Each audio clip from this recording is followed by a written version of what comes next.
I'm Nilay with The Verge, and this is the Pebble Steel. The Steel is the newest version of the Pebble smartwatch, last year's Kickstarter darling. The original Pebble was the first smartwatch worth buying, mainly because it didn't try to do too much.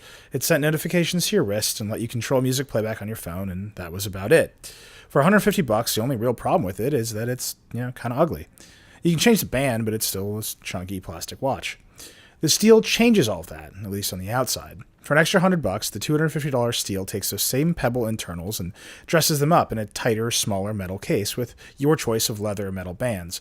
It's still not perfectly beautiful, but it's far more attractive and virtually indistinguishable from a regular watch at first glance, especially if you prefer larger, funkier timepieces like I do.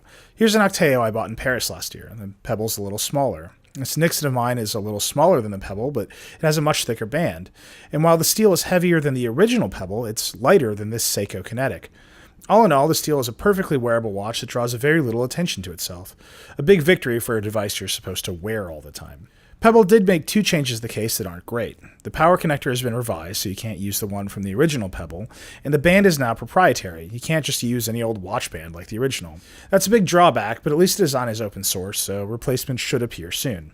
In addition to the new case, Pebble's also completely updated the watch's software and the Android and iOS apps that make it all work. There's now a proper app store to download and manage apps and watch faces, and Pebble's working with some big names like ESPN, Yelp, and Foursquare. I tried all these out and the results are a little mixed. While everything works well, I wanted these apps to be more front and center, kind of like the watch faces. For example, while checking in on Foursquare from your wrist is awesome, diving 8 button presses into the menus to access the check-in screen is a little more cumbersome than just pulling out my phone. These are just the first set of apps though, and the potential is so obviously there that it's hard to knock them too much. I want to do all these things from my wrist, I just want to do them a little bit more simply. And with the new software in the App Store coming to the original Pebble as well, there's going to be a lot of incentive to iterate and get some of these ideas right. Where the Pebble continues to shine, though, is the basics. Any notification that hits your lock screen appears like magic on the Steel's display, and that's still so fundamentally great that it's hard to complain about these bigger ambitions. I wish there was a better way to manage which notifications get sent to the Pebble from iOS. Right now, it's just kind of everything. And there's no way to deal with a notification if you're on iOS. I'd love to send a quick reply to an iMessage from my wrist or just dismiss a notification entirely, but that just can't happen on Apple's platform.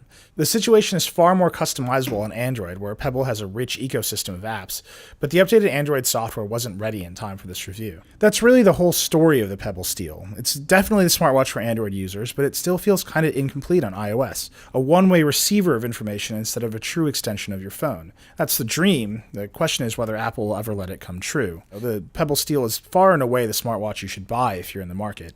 It's much more focused and useful than competitors like the Samsung Galaxy Gear and the MetaWatch, and it actually exists unlike the rumored products from Apple and Google. That's important. It's fun and useful, and you'll probably like it, and that's important too.